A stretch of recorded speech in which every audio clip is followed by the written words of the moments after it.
Here I've got Nokia 7 Plus, and let me show you how to change the wallpaper on the following device.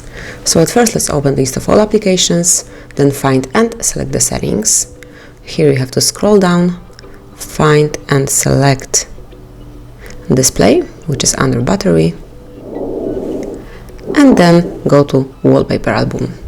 And now it's time to select the source that you would like to pick your wallpaper from. So it can be one from your photos, one from the wallpapers, or on device wallpapers. So let me pick this option and just select the one that you would like to cover your screen with, maybe this one. And now just click on set wallpaper if you truly want to set this picture as your home screen. And finally decide if this new wallpaper should cover just your home screen, your lock screen, or both of them. So let me pick the third option, both of them.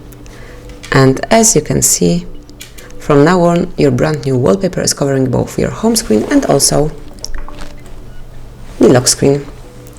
So that's it. This is how you can set up wallpaper in Nokia 7 Plus. You can do it whenever you want to, whenever you need to. Thank you for watching. Please subscribe our channel and leave the thumbs up.